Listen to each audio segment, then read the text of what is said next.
আগরতলা পৌর নিগমের বিভিন্ন ওয়ার্ডগুলোতে কাজকর্ম চলছে। পুজো কেন্দ্রিক এই কাজকর্মের বাস্তবায়ন খতিয়ে দেখতে মেয়র দীপক মজুমদার বিভিন্ন ওয়ার্ডগুলোতে যাচ্ছেন। তিনি আজ 11 নম্বর ওয়ার্ডের কাজকর্ম খতিয়ে দেখেন, পরে সংবাদ মাধ্যমের মুখোমুখি হয়ে বিস্তৃত বলেছেন।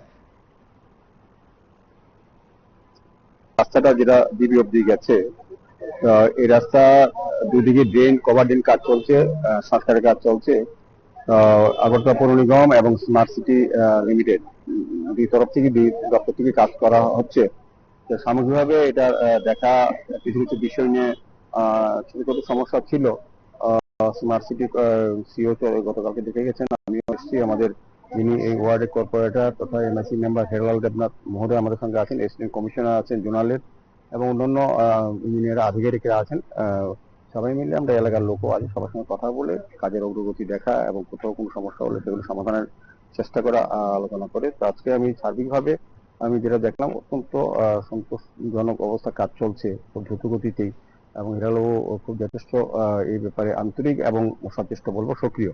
তা ওনার কারণে আমি ওই আপনার পশুপালন দপ্তরের যে সামনে যে লেকটা যে কাজটা চলছিল, এটা কিছুটা ধীর গতি চলছে। এলাকার লোকও কিছুটা বলেছেন যে দ্রুত গতি কাজ সম্পন্ন করে। আমরা এজেন্সিকে বলেছি, আমাদের ইঞ্জিনিয়ার আধিকারিকরা আছেন, এক্সিকিউটিভ ইঞ্জিনিয়ার মানে সবাইকে আমরা বলেছি যাতে তাকে নোটিশ করা হয় এবং ইমিডিয়েট যাতে কাজ দ্রুতগতি করা হয়। সার্বিকভাবে অভয়নগর বা এই এলাকার 11 নম্বর ওয়ার্ডে বিভিন্ন ওয়ার্ডে যে কাজগুলো আছে, পুজোর আগে যতটা কাজ করা হয় সেগুলি যাতে সুন্দরভাবে শেষ করা যায়। নতুন করে নতুন কাজ আমরা হাতে নিচ্ছি না, পুজোর পরে বাকি কাজ হবে।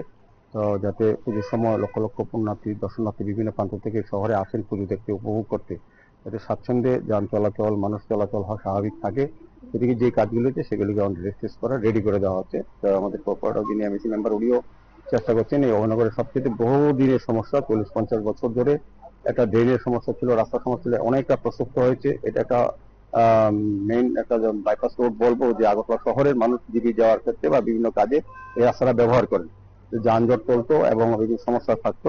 এটা কিন্তু সমাধানের দিকে প্রায় এগিয়ে যাচ্ছে। আমার বিশ্বাস একটু সহযোগিতা করতে হবে এলাকার মানুষের, কারণ আগরতলা শহরে বা আমাদের রাজ্যে এই ধরনের উন্নয়নমূলক কাজ কোনদিন আগে কেউ দেখেননি, কেউ করেনি। তো আমাদের সরকার আসার পর এবং আমাদের পৌর নিগম গঠন হওয়ার পর আমাদের কর্পোরেটর সহ আমরা সবাই, নগর দপ্তর, পশু দপ্তর, স্মার্ট সিটি লিমিটেড এবং পৌর নিগম সামগ্রিকভাবে আগরতলা শহরের বাসীর সমস্যা সমাধানে এবং তাদের প্রত্যাশা বা চাহিদা অনুযায়ী কাজ করার চেষ্টা করা হচ্ছে। কাজে কিছুটা সাময়িক অসুবিধা হবে, কিন্তু আস্তে আস্তে আমার মনে হয় আগামী 7-8 মাসের মধ্যে আগরতলা শহরের টোটাল চিত্রটা।